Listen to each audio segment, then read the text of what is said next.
প্রধানমন্ত্রী তারেক রহমান বলেছেন, জলবায়ু পরিবর্তনের অভিঘাত এখন প্রতিদিনের বাস্তবতা। বর্তমান সরকারের লক্ষ্য একটি সবুজ, জলবায়ু সহনশীল, টেকসই বাংলাদেশ প্রতিষ্ঠা, যেখানে পাশাপাশি অর্থনৈতিক প্রবৃদ্ধি ও পরিবেশের উন্নয়ন ঘটবে।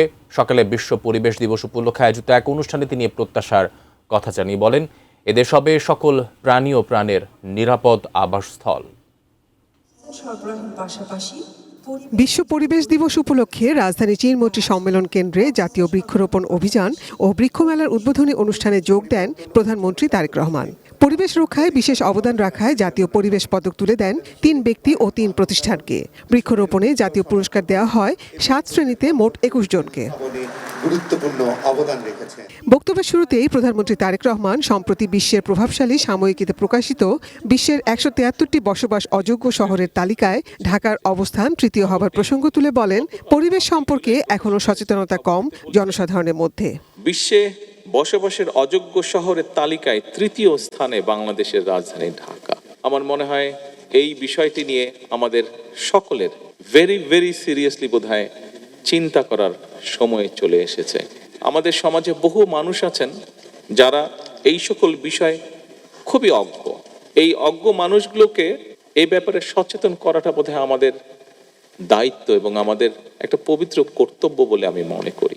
প্রধানমন্ত্রী বলেন, পরিবেশ মেলা বা বৃক্ষ মেলার আয়োজন ভবিষ্যতের জন্য নিরাপদ বিনিয়োগ। তবে এটি শুধু একটি বার্ষিক আয়োজনে আটকে না রেখে প্রতিদিনের অভ্যাসে পরিণত করতে হবে।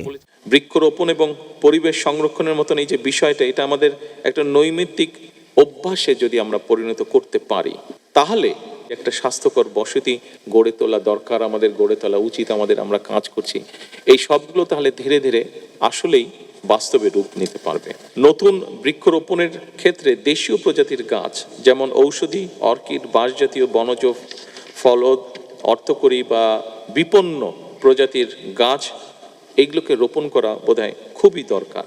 সামাজিক আন্দোলনের পাশাপাশি পরিবেশ সংরক্ষণে বেশ কিছু পদক্ষেপ নিয়েছে সরকার। উল্লেখ করে প্রধানমন্ত্রী বলেন, বন উজাড়, পাহাড় কাটা, ম্যানগ্রোভ ধ্বংস এবং বন্যপ্রাণী নিধনের বিরুদ্ধে সরকার কঠোর অবস্থানে। যদি আমাদের নদীগুলোকে বাঁচাতে না পারি, তাহলে অবশ্যই কিন্তু কৃষি, খাদ্য নিরাপত্তা এবং পানির নিরাপত্তার কোনোটাই নিশ্চিত করা সম্ভব হবে না। এ কারণেই ইকোসিস্টেম রক্ষা করাটা অত্যন্ত জরুরি। উন্নয়ন ও পরিবেশকে একে অপরের প্রতিদ্বন্দ্বী হিসেবে না দেখে বরং প্রকৃতির সঙ্গে সম্প্রীতি বজায় রেখে উন্নয়ন এবং সমৃদ্ধি গড়ে উঠুক, এটি বর্তমান সরকারের প্রত্যাশা। নিরাপদ, স্বাস্থ্যকর, সবুজ বাংলাদেশ নির্মাণে প্রতিটি প্রাণের নিরাপত্তায় নাগরিক উদ্যোগও প্রত্যাশা করেন প্রধানমন্ত্রী তারেক রহমান। দেশ হোক সকল প্রাণী এবং প্রাণের নিরাপদ আবাসস্থল।